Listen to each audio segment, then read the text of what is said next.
के प्रचार के लिए सीएम पहुंचे हैं। बडगाम से आगा सैयद महमूद नेशनल कॉन्फ्रेंस के उम्मीदवार हैं। कल भी हमने देखा था किस तरीके से बडगांव में मुख्यमंत्री उमर अब्दुल्ला की ओर से प्रचार किया गया था और साथ साथ जनता के सवालों के जवाब भी दिए गए थे, जिसमें उन्होंने बिजली मीटर पर भी टिप्पणी की थी और कहा था कि बिजली मीटर लगने से बिजली का जो बिल है वो कम होगा। इसके अलावा उन्होंने वहां पर एक इंटरनेशनल स्टेडियम, वहां पर एक अकेडमी खोलने का वादा किया था, साथ साथ मॉडल सिटी बनाने का भी, मॉडल कॉन्स्टिट्यूंसी बनाने का भी वादा बडगाम को मुख्यमंत्री उमर अब्दुल्ला की ओर से किया गया था। हालांकि विरोधियों की ओर से इस बात को लेकर आरोप भी लगाए जाने लगे कि ये तो चुनावी स्टंट है, ये तो पॉलिटिकल स्टंट है। लेकिन अब देखना ये होगा कि क्योंकि एक ट्रेडिशनल कॉन्स्टिट्यूंसी है, ये पारंपरिक तरीके से नेशनल कॉन्फ्रेंस को ही इस कॉन्स्टिट्यूंसी का वोट जाता रहा है।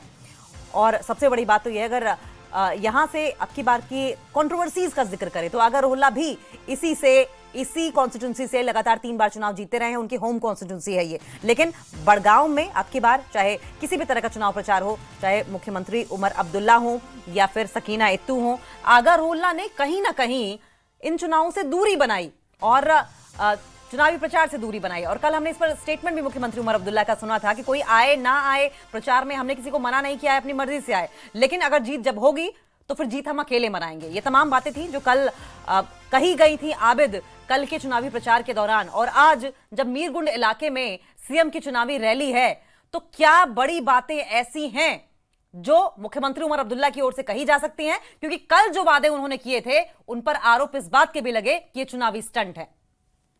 बिल्कुल, आपने बिल्कुल सही फरमाया, क्योंकि काफी सारे वादे किए उमर अब्दुल्ला बडगाम में रैली के दौरान कर रहे हैं। हालांकि आज ये मेगा रैली है यहाँ पर नेशनल कॉन्फ्रेंस की जानिब से, जहाँ पर सीएम उमर अब्दुल्ला के अलावा पार्टी के वरिष्ठ नेता वो यहाँ पर मौजूद है। जैसे आप बात करेंगे कैबिनेट मिनिस्टर जावेद डार, वो यहाँ पर मौजूद है। यहाँ पर एमएलए, कई एमएलए जो पार्टी से मुंसलिक है वो यहाँ पर मौजूद है। यहाँ पर चौधरी रमजान मौजूद है, इसके अलावा आगा सैयद महमूद मौजूद है। और खास बात यह है, सीएम उमर अब्दुल्ला एक मरतबा फिर से आज बडगाम पहुंचे हैं और वोटरों को लुभाने की कोशिश कर रहे हैं। हालांकि कल जिस तरह से सीएम उमर अब्दुल्ला ने वो वादा किया था और आज भी एक्सपेक्टेड है, क्योंकि अभी तक जो एमएलए यहाँ पर उन्होंने प्रचार किया था, जिन्होंने अभी तक यहाँ पर तकरीरें की है, साफ तौर पर लोगों को लुभाने की कोशिशें की जा रही है। हालांकि साफ निशाना पीडीपी और बीजेपी पर साधने की कोशिश कर रही है और एक मतलब फिर से नेशनल कॉन्फ्रेंस लोगों के बीच जाती है मुद्दों को लेकर। अगर बीजेपी कोई रोक सकता है वो सिर्फ नेशनल कॉन्फ्रेंस है। नेशनल कॉन्फ्रेंस जम्मू कश्मीर के लोगों की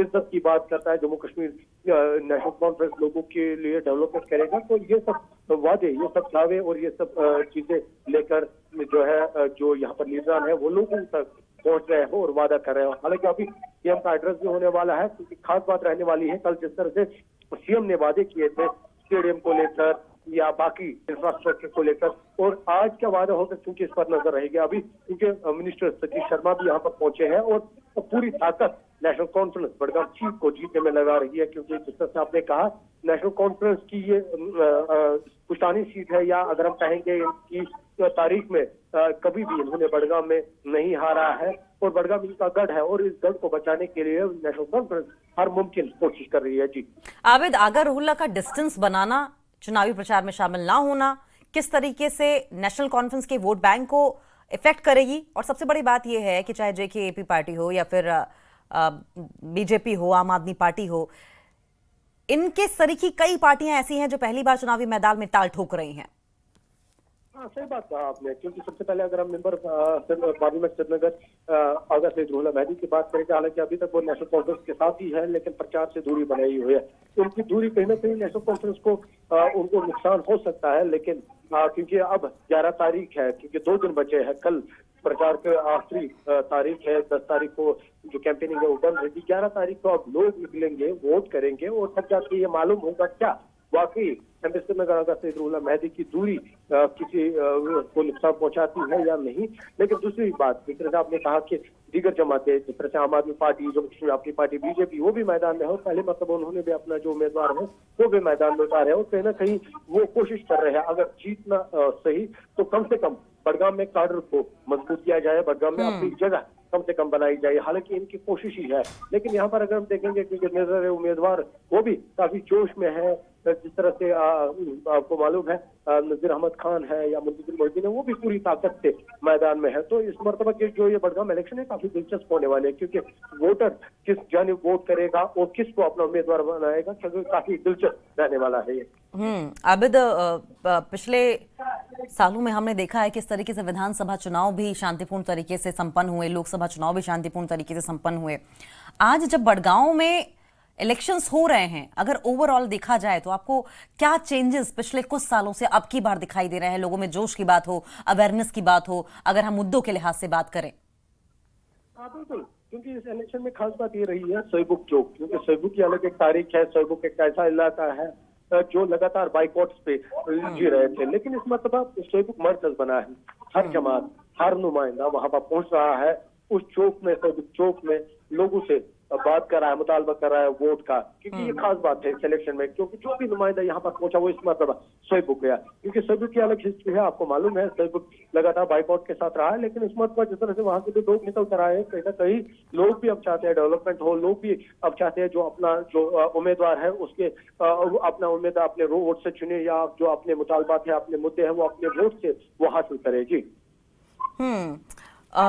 आबिद, अगर हम वोटों के डिस्ट्रीब्यूशन की बात करें वोटिंग के दौरान, तो आपको क्या लगता है कि एनसी के वोट कौन कौन सी ऐसी पार्टियां हैं जो कि थोड़ा बहुत ग्रैब कर पाएंगी, काट पाएंगी?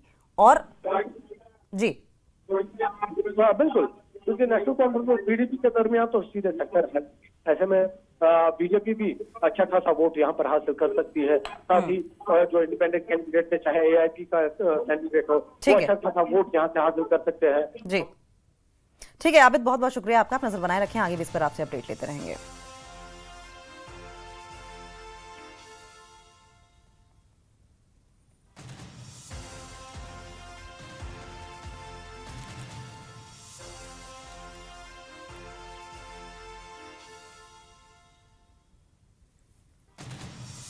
तो दो तस्वीरें आपकी टीवी स्क्रीन पर आप देख रहे हैं। देवयानी राणा के प्रचार के लिए नगरोटा पहुंचे हैं।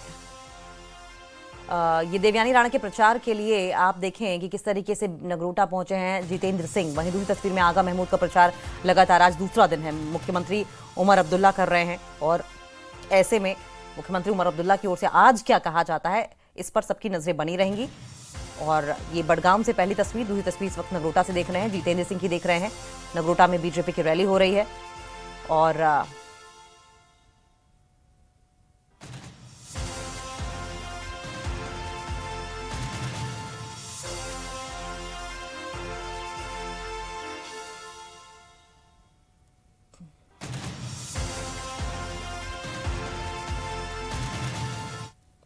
वहीं श्रीनगर में उप मुख्यमंत्री सुरेंद्र चौधरी ने बड़गाम और नगरोटा